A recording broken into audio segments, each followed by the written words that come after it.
नमस्कार,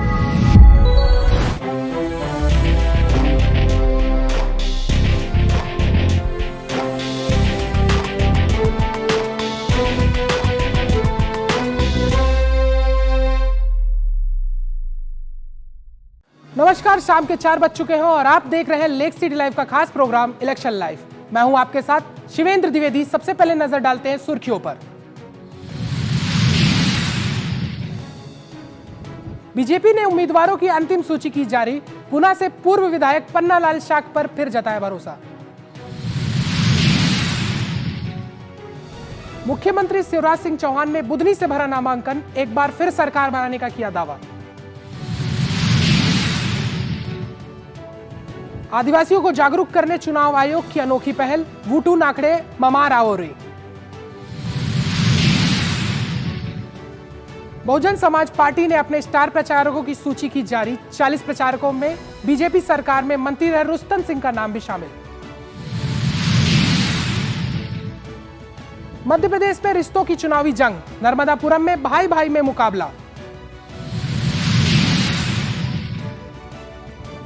अब खबरें विस्तार से। बीजेपी आलाकमान ने मध्य प्रदेश विधानसभा चुनाव की अंतिम लिस्ट जारी कर दी है। बीजेपी की आखिरी सूची में गुना और विदिशा के उम्मीदवारों का नामों का ऐलान कर दिया गया है। बीजेपी ने विदिशा सीट पर मुकेश टंडन और गुना की आरक्षित सीट पर पन्नालाल शाक्य को टिकट दिया है। आपको बता दें, बीजेपी ने अलग अलग लिस्ट निकालकर कुल 228 सीटों में अपने उम्मीदवार घोषित कर दिए थे, लेकिन 2 सीटों को होल्ड कर दिया गया था। मुख्यमंत्री शिवराज सिंह चौहान ने बुधनी में अपना नामांकन दाखिल कर दिया है। नामांकन से पूर्व उन्होंने सलकनपुर में बिजासन माता के दर्शन किए और अपने पैतृक घर जैत जाकर पूजन किया। फिर परिवार के साथ बुधनी जाकर नामांकन दाखिल किया। उन्होंने कहा, मध्य प्रदेश की धरती पर भाजपा फिर से एक बार सरकार बनाने जा रही है। जनता ने तय कर लिया है कि भाजपा के विकास और जन कल्याण को चुनेंगे। स्पष्ट है कि हम जीतेंगे, भारी बहुमत से जीतेंगे और जीत का नया इतिहास रचेंगे। मध्य प्रदेश में भारतीय जनता पार्टी की सरकार पिछले 18 वर्षों में मध्य प्रदेश का कायाकल्प किया है और आज हम विकसित राज्यों की बात में अग्र श्रेणी में खड़े हुए हैं। जन कल्याण की दृष्टि से भी एक नहीं अनेकों योजनाएं, जिसमें मुख्यमंत्री लाडली बहना जैसी योजना है, वो बात बहुत महत्वपूर्ण है कि वो आगे बढ़े। इसलिए मध्य प्रदेश में भारतीय जनता पार्टी की सरकार बनना आवश्यक है इन सब कामों को आगे बढ़ाने के लिए। अलीराजपुर जिले के करीब 85,000 प्रवासी श्रमिकों को मतदान के लिए उनके गृह क्षेत्र में बुलाने के लिए एक कॉल सेंटर शुरू किया गया है। यह खास कॉल सेंटर आदिवासियों को चुनाव के प्रति जागरूक करने के लिए है। आदिवासी बहुल अलीराजपुर जिला रोजगार के लिए पलायन की विवेशिका का बड़ा गवाह है। जिले में विधानसभा की 2 सीटें हैं, अलीराजपुर और जोबट। सरकारी अनुमान के मुताबिक दोनों सीटों में कुल 5,66,000 मतदाताओं में से करीब 85,000 लोग रोजगार के लिए गुजरात और महाराष्ट्र सरीखे पड़ोसी राज्यों में हैं। बहुजन समाज पार्टी ने मध्य प्रदेश विधानसभा चुनाव 2023 के लिए अपने स्टार प्रचारकों की सूची जारी कर दी है। इसमें बसपा सुप्रीमो मायावती समेत 40 दिग्गज नेताओं के नाम सामने आए।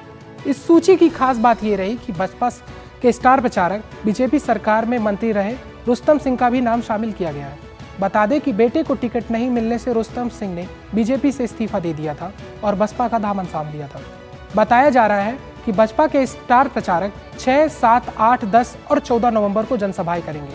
वहीं बसपा सुप्रीमो मायावती एक दिन में 2 जनसभाएं करेंगी। नर्मदापुरम जिले की 4 विधानसभा सीटों में बीजेपी और कांग्रेस ने अपने अपने उम्मीदवारों का ऐलान कर दिया है। इस बार नर्मदापुरम में मुकाबला सबसे दिलचस्प है, चूंकि यह मुकाबला 2 पार्टियों का नहीं बल्कि 2 भाइयों के बीच होने जा रहा है। देखिए हमारी खास रिपोर्ट। नर्मदापुरम जिले की 4 विधानसभा सीट पर भाजपा और कांग्रेस ने अपने उम्मीदवारों का ऐलान कर दिया। इस बार नर्मदापुरम में मुकाबला सबसे ज्यादा दिलचस्प बताया जा रहा है, क्योंकि ये मुकाबला 2 पार्टी नहीं बल्कि 2 भाइयों के बीच होने जा रहा है। दरअसल भाजपा ने जहां पूर्व विधानसभा अध्यक्ष और 5 बार से विधायक डॉक्टर सीताशरण शर्मा को टिकट दिया है, तो वहीं कांग्रेस ने उनके भाई और पूर्व विधायक गिरिजाशंकर शर्मा को मैदान में उतारा है। नर्मदापुरम विधानसभा सीट पर करीब 33 साल से एक ही परिवार यानी शर्मा बंधुओं का कब्जा रहा है। नर्मदापुरम सीट पर साल 1990, 1993 और 1998 में डॉक्टर सीताशरण शर्मा विधायक रहे। साल 2003 में डॉक्टर सीतासरण शर्मा से टिकट काटकर भाजपा ने उनके बड़े भाई गिरजा शंकर को टिकट देकर चुनाव लड़ाया। साल 2003 और 2008 में भाजपा पार्टी से गिरजा शंकर 2 बार विधायक रहे। इसके बाद साल 2013 में एक बार फिर गिरजा शंकर शर्मा का टिकट काट दिया गया और उनके छोटे भाई डॉक्टर सीतासरण शर्मा को टिकट दे दी गई। साल 2013 में चुनाव जीतकर डॉक्टर सीतासरण शर्मा विधानसभा अध्यक्ष बने। साल 2018 में फिर से उन्होंने चुनाव जितवाया। भाजपा प्रत्याशी डॉक्टर सीतासरण शर्मा ने कहा, जहां तक चुनाव का सवाल है, पार्टी की नीति रीत और सिद्धांत एकदम साफ है। उन पर चलकर हम चुनाव लड़ेंगे, संगठन की ताकत से लड़ेंगे। नेता और नियत की बात है, जैसे हमारे नेता नरेंद्र मोदी हैं, उनके नेता राहुल गांधी हैं। नीति, नेता और नियत में हम बिल्कुल डिफरेंट हैं और जनता ने इस बात को हमेशा वर्षों से स्वीकार किया है। भाई के सामने चुनाव लड़ने की बात पर उन्होंने कहा कि ये विचारों की लड़ाई है, ये पार्टी स्तर की लड़ाई है, इसमें कोई निजी स्तर का झगड़ा नहीं है। मैं सोचता हूँ स्वतंत्र लोकतंत्र का इससे अच्छा उदाहरण नहीं हो सकता। Bureau report, Lake City live. Madhya Pradesh में पार्टियों ने चुनाव प्रचार तेज कर दिया है।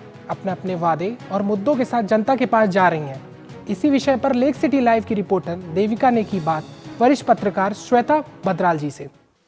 मध्य प्रदेश में चुनावी तारीखों के ऐलान के बाद चुनावी सरगर्मी तेज हो गई है और आज हमारे साथ हैं श्वेता बद्राल जी। आइए हम उनसे जानते हैं कि इसके बारे में, इनके मुद्दों के बारे में उनका क्या कहना है। मैम, तो बेसिकली देखिए, चुनाव यहाँ पर ऑब्वियसली एक सबसे बड़ा चीज़ जिसको लोग देख रहे हैं और जिसको बोल भी रहे हैं, इज़ एंटी इनकम्बेंसी। ठीक है, 2003 से आपकी ऑलरेडी जो सरकार है वो यहाँ पर है मध्य प्रदेश में। एक कॉम्प्लेसेंसी सेट इन हो जाती है सरकार में धीरे धीरे। हालांकि पिछले कुछ दिनों में सरकार ने बहुत कुछ किया है, बहुत सारी चीज़ें वो लोग इनिशिएटिव्स लेकर आए हैं। खासकर अगर हम देखें तो स्किल डेवलपमेंट में बहुत सारे इनिशिएटिव्स हुए हैं। सरकार ने जो महिलाओं से जुड़ी बहुत सारी स्कीम्स लॉन्च करी हैं, तो उससे अच्छा उनको एक बेनिफिट डेफिनेटली मिलेगा। उसके बावजूद अनएम्प्लॉयमेंट बहुत बड़ा मुद्दा है हर राज्य में, सिर्फ यहाँ पर नहीं, बाकी 4-5 राज्य में भी जहाँ इलेक्शन हो रहे हैं। आप राजस्थान के लीजिए, मिज़ोरम के लीजिए, कहीं भी के लीजिए। हाँ, यहाँ पर मध्य प्रदेश में और छत्तीसगढ़ में अनएम्प्लॉयमेंट का रेट जो है वो बाकी जगह से या नेशनल एवरेज से कम है, लेकिन उससे इम्पैक्ट इतना नहीं है। अनएम्प्लॉयमेंट है और वो एक बड़ा मुद्दा है क्योंकि हमारा मेजर वोटर इस वक्त यूथ है। ठीक है, तो यूथ का सबसे बड़ा मुद्दा अनएम्प्लॉयमेंट है, यूथ का सबसे बड़ा मुद्दा स्किल डेवलपमेंट है। इससे और इसके एवज में जो अगर आप कांग्रेस का मैनिफेस्टो देखेंगे तो वहाँ पर यूथ को लेकर काफ़ी सारी चीज़ें हैं जो यहाँ पर हमें नहीं दिख रही हैं इस तरफ।